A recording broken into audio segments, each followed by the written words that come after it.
लोग शोबे हिफ्स मैं इन्हें दावत देता हूँ कि वह ज़कात इस उन्वान पर अपनी तकरीर पेश करें।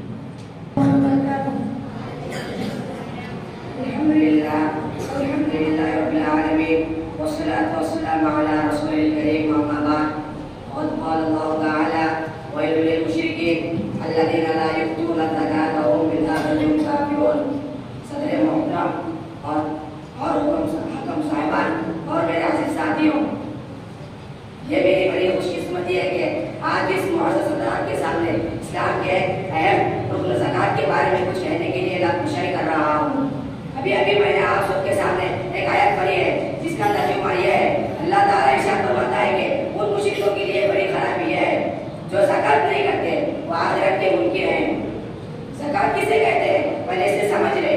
किसी मुसलमान के पास इस मुकर्रर मौके में माल दौलत सामान हो तो 1000 हिसाब लगाकर इस माल दौलत का 40वां हिस्सा गरीब और मुहताजों को दे, बस इसी का नाम ज़कात है। अगर आप इसकी तफसील जानना चाहते हो तो फिक़ह की किताबें देखें। आप शहरी हो मोहतरम दोस्तों, आप शहरी हो या देहाती या कस्बाती, आप अपने गिरदो पैश पर एक दायराना नजर डालकर देखिए। कुछ खाते पीते और कुछ फकीर सहारे वाले, कुछ यतीम वसीर आपके पड़ोसी हैं।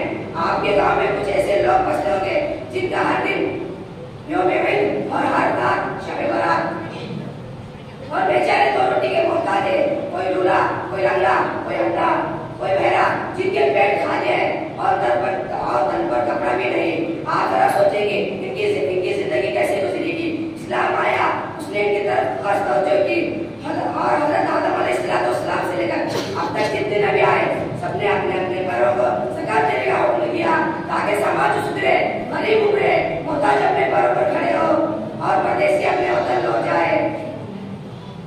आप एक ऐसे माशरे का तस्वीर फरमाइए जहाँ का हर दौलतमंद हर साल हिसाब लगाकर अपने इस दौलत का 40वां हिस्सा खुदा में सर्व कर दे। क्या वहाँ गरीबी रह जाएगी? क्या वहाँ चंद टुकड़ों के लिए लोग दूसरों का खून पीने लगेंगे?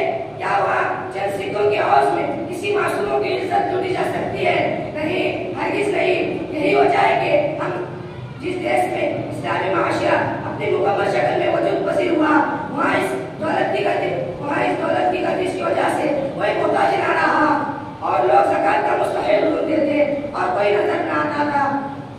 हमारा फर्ज है कि हम आज अपने माहौल में ज़कात का पूरा इंतजाम करें और ज़कात का जो सवाब और इनाम अल्लाह ताला की तरफ से आखिरत में मिलेगा और इसे ना अदा करने वालों की जो क़यामत में रुसवाई होगी, आप इसका भी तसव्वुर कर लें।